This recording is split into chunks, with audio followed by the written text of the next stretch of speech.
Dear Christian national evangelicals who want to repeal women's right to vote. Hi, I'm Jessica. I have a PhD in theology, so if you're going to call me a name, put doctor in front of it. One of your justifications is that you can't establish your Christian nation if women have the right to vote, because they can't be trusted not to selfishly vote in ways that are beneficial to them, even if they go against the Bible. I assume they're thinking of, among other things, abortion, even though your daily reminder that abortion does not go against the Bible. But this brings me to the delicious irony. It's just a weird coincidence that almost all of the laws in this country are set up to benefit you at the expense of others.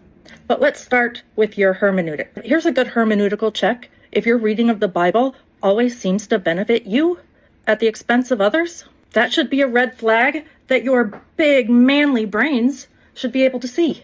You seem to forget you were the cowards that ran from the cross. The women didn't run, they stayed. But moreover, men can't establish a Christian nation because men don't know how to serve.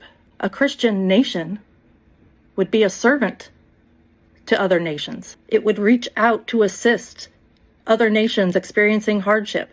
It would welcome refugees and asylum seekers. It would not be the globe's biggest arms dealer, and yes, the earth is round. A Christian nation wouldn't cling to gun laws that allow elementary school kids to be used as target practice on a daily basis. There would be no mass deportation or mass incarceration, no legalized slavery, and no poverty. You guys have become so self-absorbed and so self-deluded. You think if something is beyond your capacity to understand, then it must not be true. That God can't carry out his will unless you step in and help and take over the whole project for him. That if you hate someone, so does God. That if you don't understand someone, neither does God. That if it benefits you, it pleases God. You've deified yourselves and made yourself the center of everybody's story to the point that you place yourself above the teachings of Christ. How are you going to establish a Christian nation when the cross is nothing more to you than a craft project sponsored by Hobby Lobby?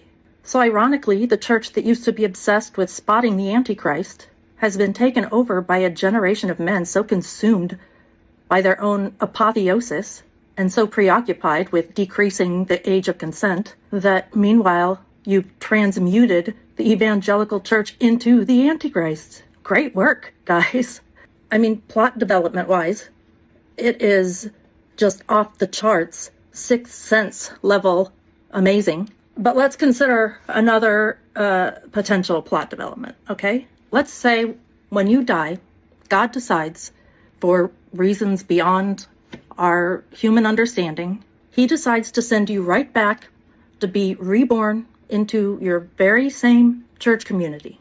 What emotion is stirred up in you when you're informed that this time you'll have a female body? If the answer is outrage, disgust, despair, or fear, then you've allowed a spirit of disorder to enter into your thinking, your exegesis, your leadership, and your church.